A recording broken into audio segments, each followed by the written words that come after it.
Pun oke. Assalamualaikum, Anda. Mainan mau menyampaikan ini di sini saya ada tugas dari guru penggerak tentang mewawancarai kepala sekolah. Dua kepala sekolah diantaranya SDSK Gangan, yaitu Bu Maina sendiri. Terus di sini nanti saya memberikan sebuah pertanyaan-pertanyaan kepada jenengan yang nanti terkait tentang sebuah permasalahan di SDSK Gangan. Mohon waktu sebentar ya Bu Maina. Oke.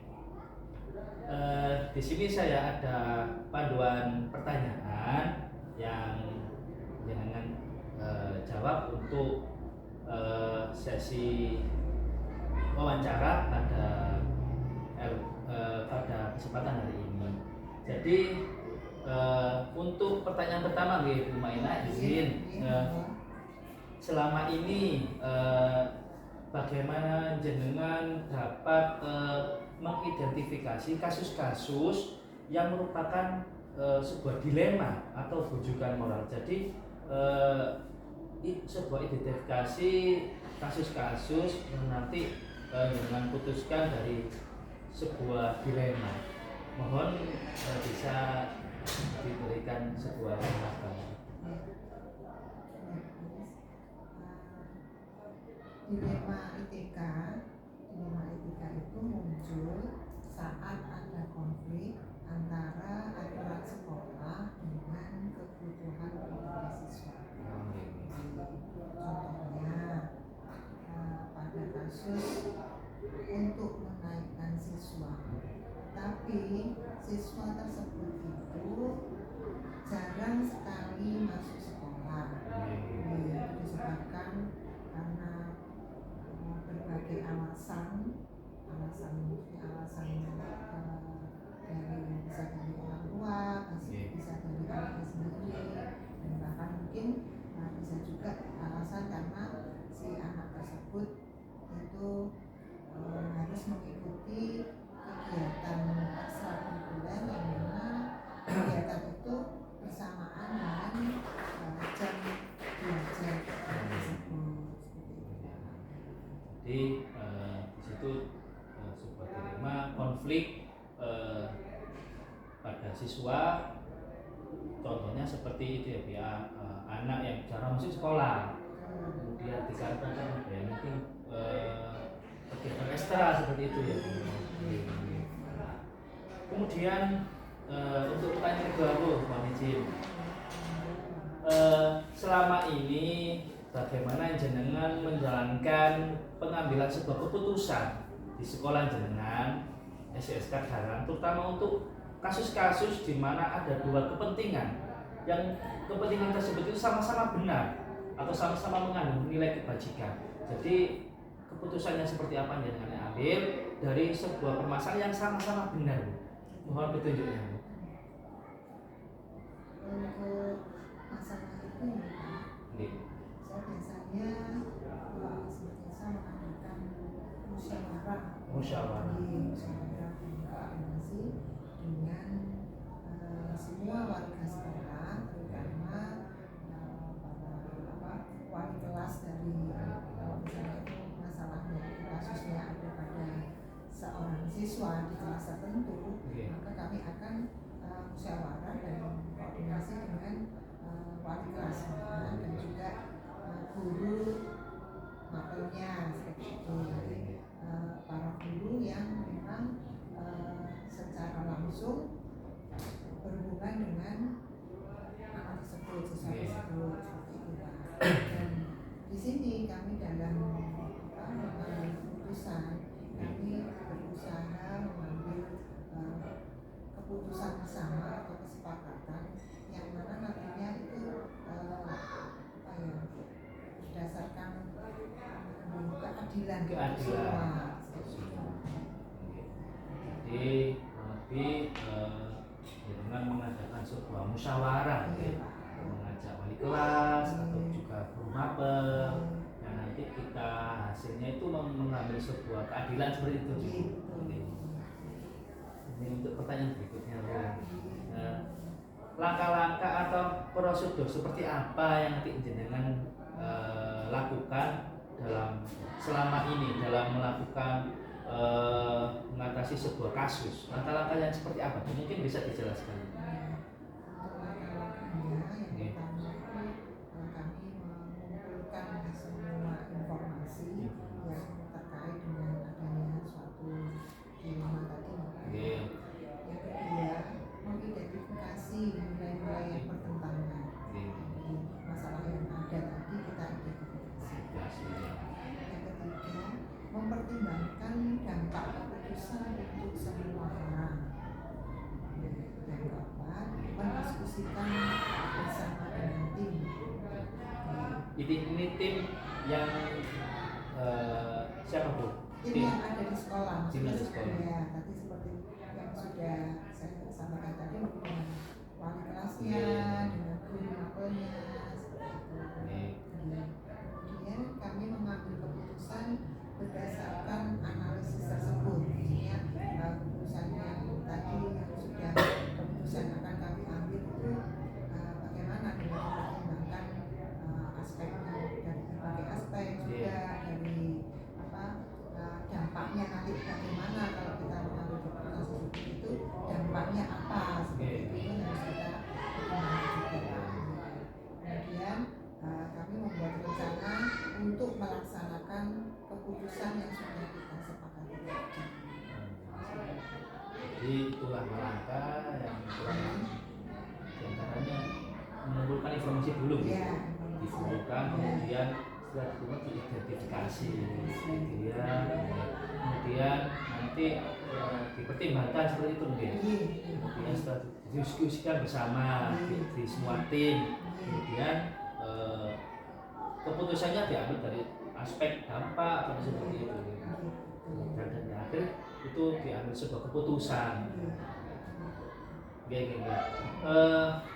Izin untuk pertanyaan berikutnya, Bu. Hal-hal apa saja yang selama ini yang jenengan anggap efektif, yang anggap baik dalam pengambilan sebuah keputusan pada kasus-kasus terutama di dalam dilema etika, seperti apa? Yang paling efektif dengan melibatkan berbagai pihak dalam proses pengambilan keputusan. Dan ketika kita mengambil keputusan itu, kita juga perlu mengikuti prosedur dan aturan yang berlaku. Dan juga kami juga mempertimbangkan keputusan yang kami ambil nantinya itu harus menurut atau berdasarkan etika kemanusiaan. Etika kemanusiaan. Artinya keputusan itu tidak merugikan pihak-pihak yang terkait untuk kepentingan bersama. Jadi melibatkan berbagai orang gitu, berbagai orang yang mengikuti prosedur yang sudah ada di sekolah ini. Kemudian mengikuti prinsip aturan yang di sekolah. Apa seperti memanusiakan manusia seperti itu, Bu. Oke. Pertanyaan berikutnya, Bu. Hal-hal apa saja yang selama ini merupakan sebuah tantangan dalam mengambil keputusan pada kasus-kasus dilema? Jadi ketika mengambil sebuah kasus mungkin ada tantangan-tantangan yang seperti apa, Bu? Mungkin bisa dijelaskan. Untuk tantangannya itu berupa konflik kepentingan antara pihak-pihak yang terlibat. Memang kadang-kadang itu sulit untuk membuat sebuah keputusan yang bisa diterima oleh semua orang. Kadang ada tekanan seperti itu, tekanan dari luar, dan untuk itu tadi ketidakpastian dalam keputusan yang tepat, ya kita tuh ragu. Jadi itu ya, kepentingan antara pihak yang terlibat seperti itu ya. Kadang juga ada tekanan dari luar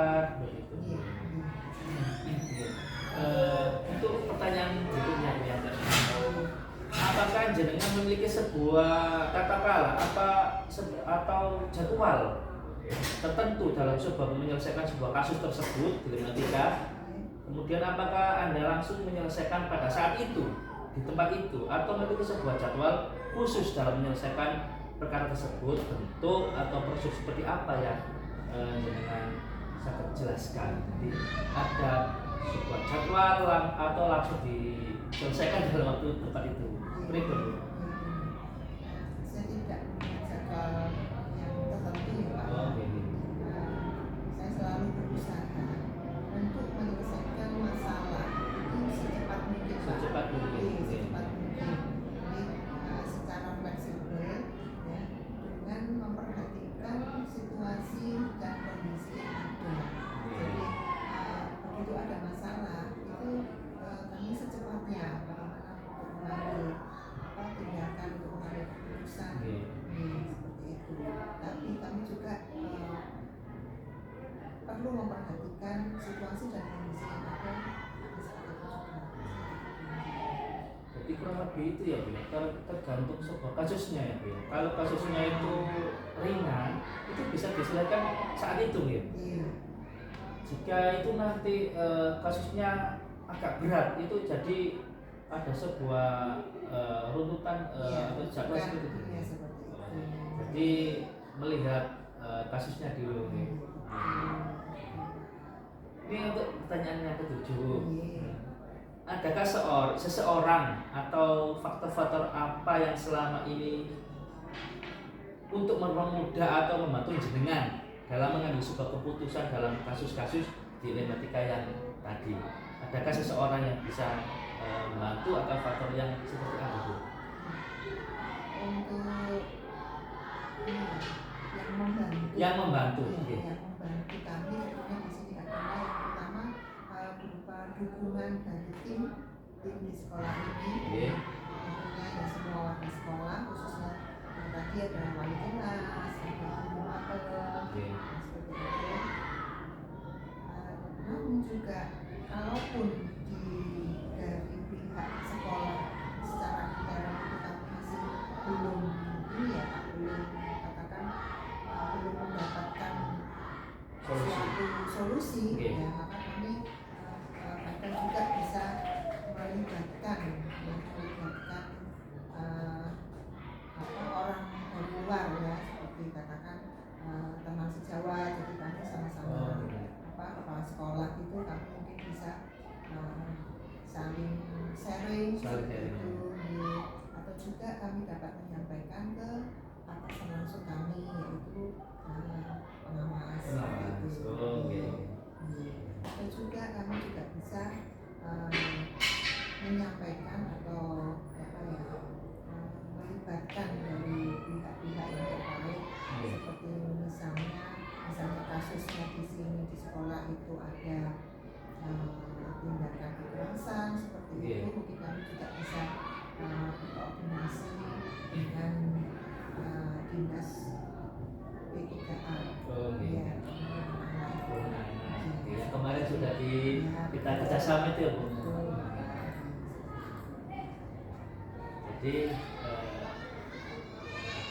di ruang lingkup sekolah dulu gitu, ketika belum terselesaikan, bisa mengajak mungkin dengan sejawat ini sesama kepala sekolah, sama-sama memiliki sebuah pengalaman gitu. Juga mengajak kerjasama dari tim perhubungan gitu mungkin. Ini untuk pertanyaan yang terakhir Bu. Dari semua hal yang telah jenengan sampaikan tadi, pembelajaran apa yang jenengan dapat atau petik dari pengalaman jenengan dalam mengambil sebuah keputusan dilema etika?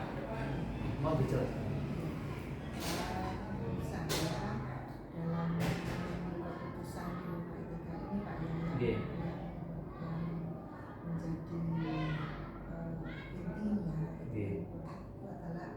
Perlu adanya keterbukaan dan komunikasi. Itu merupakan hal yang sangat penting dalam mengambil sebuah keputusan. Terus yang kedua, itu